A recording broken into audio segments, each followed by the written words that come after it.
त्यानंतर इतका निराश होऊन आला, धर्मराजाच्या तिथे तोंड उतरलेलं. अर्जुना सांग काय झालंय, भगवान कसे आहेत, बलराम दादा कसे आहेत, रुक्मिणी कशी आहे. आणि हा गप्प आहे, अश्रू ढाळतोय, अरे झालं काय सांग. आणि शेवटी जड अंतःकरणाने सांगितलं भगवान निजधामाला निघून गेले. वाक्य ऐकलं की धर्मराजाने संन्यास घ्यायची तयारी केली. भगवान आमच्या जीवनात राहिलेले नाहीत,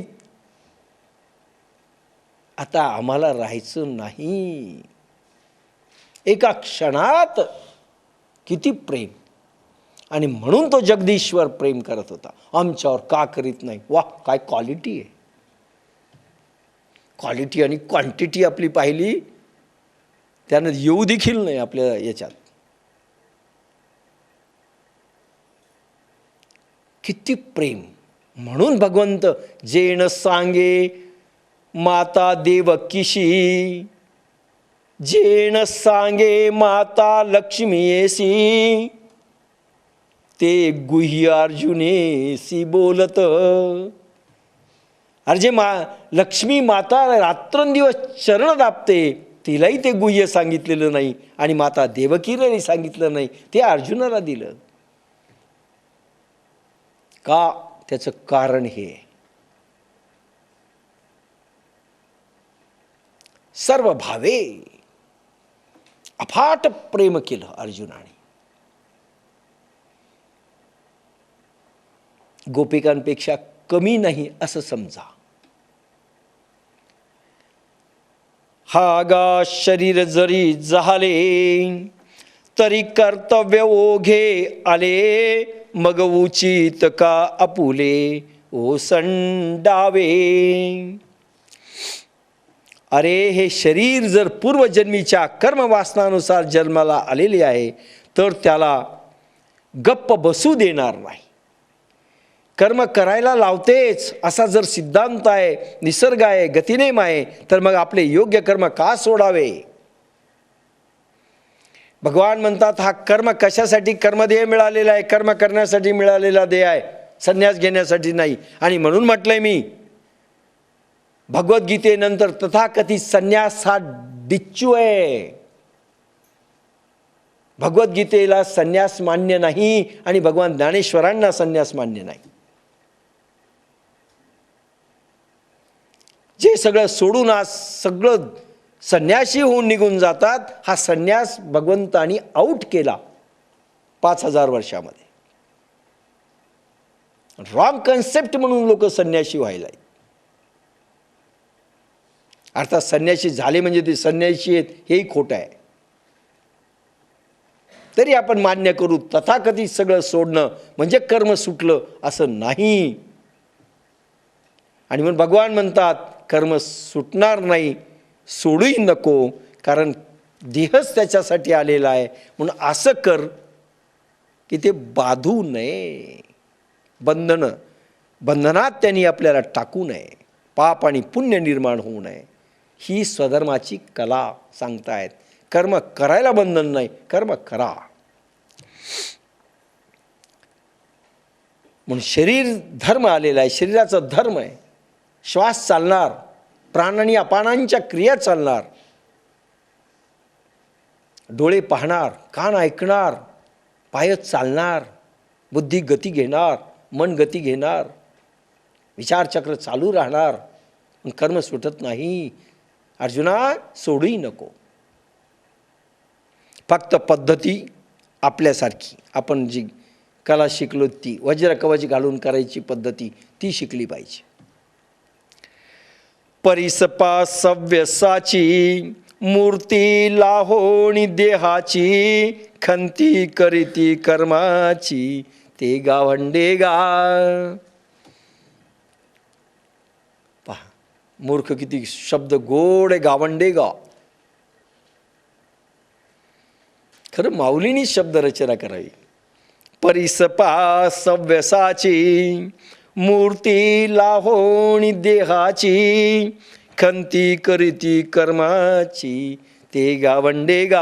हे अर्जुना ऐक, अरे मनुष्य देहाची सुंदर संधी मिळाली असता. वा, काय वाक्य आहे.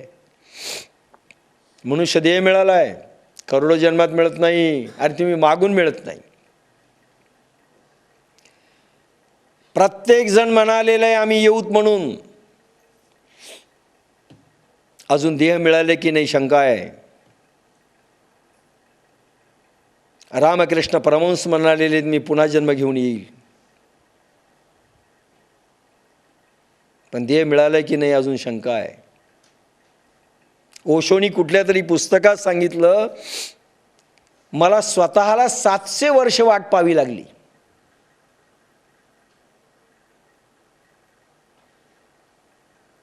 सोपं नाही आहे. भागते भागते मिल गया, सहज मिळाला, किंमत नाही आपल्याला. सुंदर देह दिला होता, घाण केला आपण, खलास केला देह.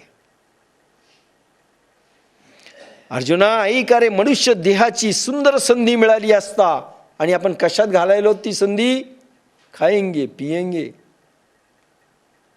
पोरं स्वर संसार याच्यातच नष्ट करतोय. पुन्हा मिळणार नाही. जन्म नाही रे आणिक, तुकाराम महाराज म्हणतात, तुका म्हणे माझी भाक. जन्म नाही रे आणिक, तुम्हाला पुन्हा जन्म मिळणार नाही. कदाचित 1,00,000 वर्ष निघून जातील, सांगता येत नाही. तुका म्हणे माझी भाक. विनंती करतोय तुम्हाला, बापा रे, जन्म तुम्हाला पुन्हा मिळेल की नाही शंका आहे. परिसपा सव्यसाची, अनेक जण म्हणालेत आम्ही परत येऊ, पण देह मिळाला तर. आणि आता तर 2 पोरं झाली की डिचूम. त्यावेळेस तर लाईनमध्ये लागलेलेही जातात बोंब मारत. आणि भगवान कृष्णाच्या काळात जर 2 नंतर 3 नाही म्हणलं असतं तर भगवान जन्मलेच नसते. 8वा पुत्र. परिसपा सव्यसाची, मूर्ती लाहोणी देहाची.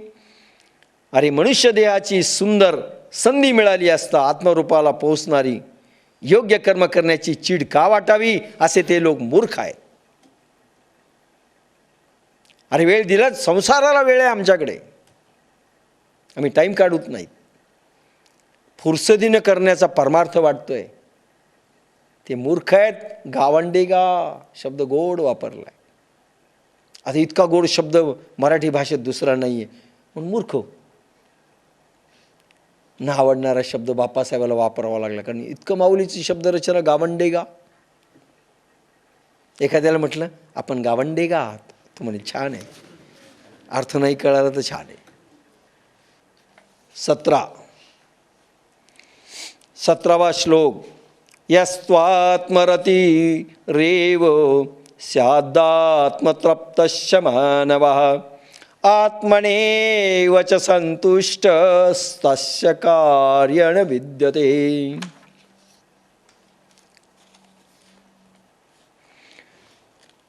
जो ज्ञान बुद्धियोगी मानव आत्मप्रियच असतो व आत्मस्वरूपातच तृप्त असतो व आत्म्यामध्ये संतुष्ट असतो, त्याला काही कर्तव्य नसते. पण ज्यास आत्मस्थिती आत्मप्रीती तोच भोगी आत्मतृप्ती. वा, गोड आहे बा समगीत बाप्पासाहेबांचं. पण ज्यास आत्मप्रीती तोच भोगी आत्मतृप्ती. आत्म्यातच ज्या संतोष येथे करणे नुरे त्यास. देखे असतेणी देह धर्मये एथ तोची एक न लिपे कर्मे. जो अखंडित रमे आपण पाची. देखे असतेणी देह धर्मे एथ तोची एक न लिंपे कर्मे. जो अखंडित रमे आपण पाची. हे पहा, जो सिद्ध ज्ञान बुद्धी योगी भक्त आत्मस्वरूपातच निरंतर बुडालेला असतो, त्याच्या देहाचे स्वाभाविक व्यापार चाललेले असूनही कोणत्याही कर्माचे ठसे किंवा चर त्याच्या बुद्धीत उमचळत नाहीत. कोणाला परवानगी मागणे आणि अर्पण करणे लागत नाही. सिद्ध अवस्थेमध्ये तुम्हाला परवानगी मागायची गरज नाही, अर्पण करायची गरज नाही, विचार देखील करायची गरज नाही. ती कर्मे आत्मशक्ती प्रेरित होतात. आत्मशक्ती प्रेरित. मग त्यासाठी काय करावं लागतं? अखंडपणे जो आत्म्यामध्ये बुडालेला आहे, आत्मसुखाचा अनुभव घेतोय, म्हणजे वैज्ञानिक भाषेत ज्याचं प्राण मन बुद्धी आणि अहंकार अखंडितपणे व्यवहार करत असताना, कर्मात वावरत असताना, व्यवहारामध्ये वागत असताना अखंडपणे ज्यांचा प्राणप्रवाह मनबुद्धीस ऊर्ध्व होऊन आत्म्यामध्ये सतत रिचवल्या जातो, म्हणजे अखंड समाधीमध्ये असून व्यवहारात तो असतो. एक पाय आत्मसमाधीमध्ये आत्मसुखात, दुसरा पाय व्यवहारामध्ये. टाईट रोप वॉकिंग, त्या तारेवरून जो चालतो त्याला काहीही कर्म केलं तरी त्याच्यामध्ये ठसे उमटत नाही. म्हणजे एकदा म्हणलो होतो की महावीरांनी दिलेली अहिंसा आज जैन धर्माला पूर्णपणे माहिती नाही. जी भगवान ज्ञानेश्वरांनी 95 ओवीमध्ये मांडलेली आहे ती अहिंसा व्यापक आहे. आणि म्हणून म्हटलंय की आज कपडा लावावा म्हणजे जीवजंतू मरत नाहीत आणि पुढे दिसलंय म्हणून वाचवावेत, हे महावीरांना सिद्ध स्थितीमध्ये तो भावही नाही. सहज चालत असताना देहाचं ज्याला भान नाही, कोणी मरतंय काय वाचतंय काय याच्याकडे पाहत नाही. समोर जरी काही मेलं तरी काही वाटत नाही. जो तो कर्मभोग आपले भोगतो, कारण आत्मशक्ती प्रेरित जे चालतात वागतात त्यांना हिंसा काय अहिंसा काय त्याच्या वर गेलेले असतात. लक्षात घ्या, फार मोठी स्टेज आहे, फार मोठी स्टेज. आणि म्हणून हे जरी खाताना दिसत असले सिद्ध पुरुष, बोलताना दिसत असले, चालताना दिसत असले, तरी ते आत्मसमाधीमध्ये रूढ असतात. एका साईडनी जनको दया. जनकराजांचं वर्णन करताना असं म्हटलं होतं की अर्धांग त्यांचं अग्नीमध्ये राहायचं आणि अर्धांग व्यवहारात राहायचं. लोकांनी अर्थ केले काय जाळ लावला होता का सिंहासनाच्या खाली? अर्ध नारी नटेश्वर स्थिती सिद्ध स्थितीत येत असते. हा भाग मी कधी सांगितलेला नाही, सांगून जातो. अर्ध नारी नटेश्वर भगवान शंभूची अवस्था. अर्ध नारी म्हणजे अर्ध्या अंगात पार्वती आहे, कृष्णाच्या अर्ध्या अंगात राधा आहे आणि अर्धांग कृष्ण पुरुषाचे. म्हणजे काय हो? अर्ध नारी नटेश्वर. अर्ध्या अंगात शक्ती आहे आणि अर्ध्या अंगात समाधी आहे. ह्या भागाला जागृत केलं, इकडे शक्ती गेली, इकडे समाधी लागली. ते इंद्रिय जागी करायची म्हणजे राधा जागृत झाली, पार्वती जागृत झाली, आदिशक्ती जागृत झाली. समाधीमधून ते इंद्रिय जागे करायचे म्हणजे ते शक्तिप्रधान होतात. राधाचा उलट धारा आहे, चैतन्यधारा राधा म्हणजे.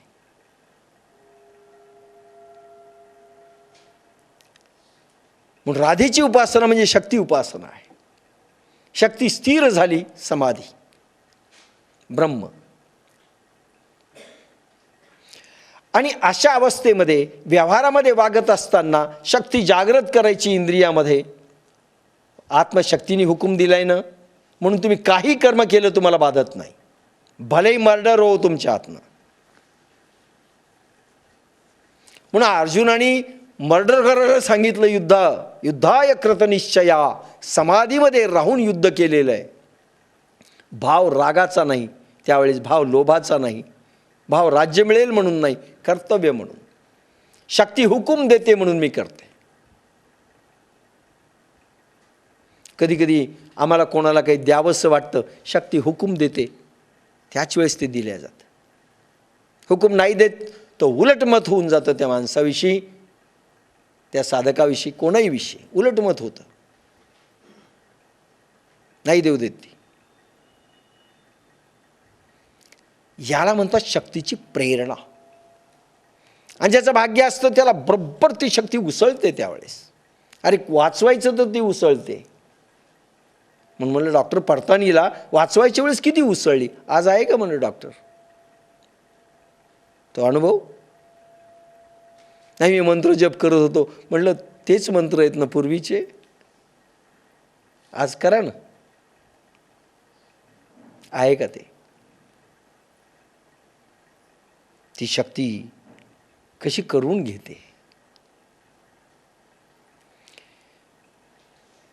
म्हणून कर्माचे ठसे उमटत नाहीत सिद्ध पुरुषांच्या ह्याच्यात. म्हणून अर्जुनाला